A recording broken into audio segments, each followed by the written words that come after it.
everyone, meet Kevin here with your quick afternoon updates for June 1st on the next round of stimulus. I like to get the news out to you when it's hot and not a day old, so here we go. First things first, Democrat Minority Leader Charles Schumer in the Senate sent a letter to the Congressional Budget Office about the impact that the coronavirus is going to have on the economy, the Roni-Rona. And just in case you're wondering why I say Roni-Rona, in case you're new here, I say that because in the past, YouTube has demonetized me actually saying the word. But lately, I've kind of been pushing the limits and being a little bit of a rebel, okay?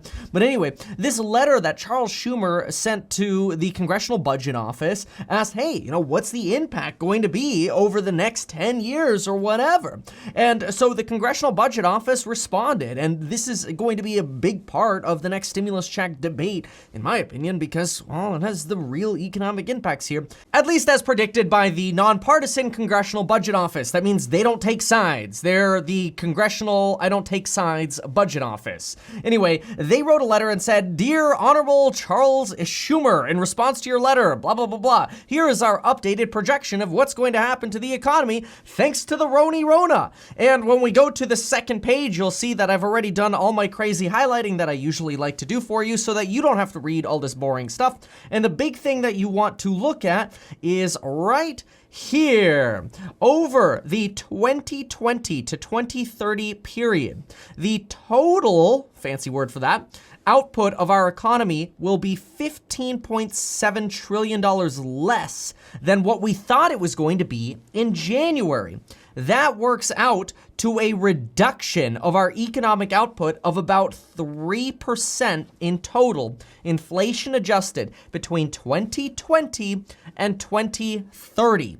In other words, our economy over the next 10 years will probably lose about $7.9 trillion worth of productivity, unless, of course, there's more stimulus, which that's where they talk about that sort of on this side, and they kind of just slap that under the uncertainty paragraph, which there isn't much to highlight here because they kind of just say, if lawmakers enact additional pandemic-related legislation, then economic outcomes will necessarily differ.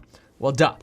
But it's actually interesting to see that the Democrats are certainly going to be using this in their arsenal to fight Republicans to get more stimulus. Because, look, losing $7.9 trillion in the economy kind of sucks. And if there's a way to create some kind of stimulus that would prevent some of that $7.9 trillion loss, for example, if more stimulus checks, if you spend $1 trillion on stimulus checks and that generates maybe $1.1 trillion in economic output, then that would be a good thing to do, right? Now, we could have arguments and debates over whether or not that would actually happen, but this is what the Democrats are looking at, and this is what the nonpartisan, remember, the not taking sides group of the Congressional Budget Office thinks. $7.9 trillion gone over the next decade thanks to the Roni-Rona. Okay, moving on. At 5 p.m. Eastern time today, I showed you clips from a call recording with Donald Trump and the chief of staffs and governors and broke down the most interesting parts for you, in that he kind of had like this built-in threat for DC, like basically saying something big was going to come. And I said that, sounds like he might be having martial law coming to DC. Well, at 6:45 p.m., an hour and a half after I posted that video, Donald Trump held his press conference. All of a sudden, he had a press conference, and he said, quote, "We will dominate the streets with the National Guard if a city or state doesn't, and I will deploy the military and handle it for them." Now he's talking about states. If states don't get the act together, that's what he's going to do. And then referring to DC, Donald Trump said, quote, "I'm dispatching thousands of heavily armed soldiers." This is presumably because DC is going into curfew at 7 p.m. today, thanks probably to the lights at the White House going off yesterday, to which some commenters were saying, oh, well, that's better for night vision or thermal vision, and to which other people are saying, hello, they use thermal vision and lasers and night visions even when the lights are on. It's not like they have to turn the lights off to use that kind of stuff. I don't know. I don't really care why they turned the lights off. All I know is they turned the lights off, and I don't care. I just hope that today, Lafayette Park and the bathroom is not on fire again, because I was driving around on Segways there last year, and I kind of thought that that area was kind of cool. Although at night, it can get kind of scary, it seems like. And this kind of just proves that. Anyway, going back to Donald Trump's threat that if states don't deploy the National Guard to deal with these protests, he will deploy the military and handle it for them. The media has already kind of gone nuts and said that, wait a minute, this violates some really old act called the Posse Comitatus Act, which specifically applies to the U.S. Army not being able to enforce domestic policies, which means you can't send the Army into states. Like, you gotta let the states use their police forces and the National Guard. There's so much drama, it's kind of annoying. But let's move back to the Senate and see what the rest of the things are that the Senate is doing or kind of progressed on today, especially as it relates to stimulus. 2 Senate Democrats today introduced new legislation for limitations to police forces. One of them is Brian Schatz, who introduced a bill to limit military weapons for police forces. And Senate Minority Leader Charles Schumer is trying to get Mitch McConnell to bring his law enforcement bill to the floor to kind of limit the abuses or potential abuses by law enforcement as kind of they relate to these protests. Now, as usual, all eyes are on Mitch McConnell. Mitch McConnell actually is working. I'm not ever wanting to imply that he wasn't working, but I know a lot of us are like, why is Mitch kind of just sitting on his hands? I get it. But in defense of Mitch, he does recognize that the House last week passed the changes, the amendments to the PPP, the Paycheck Protection Program, by a vote of 417-1.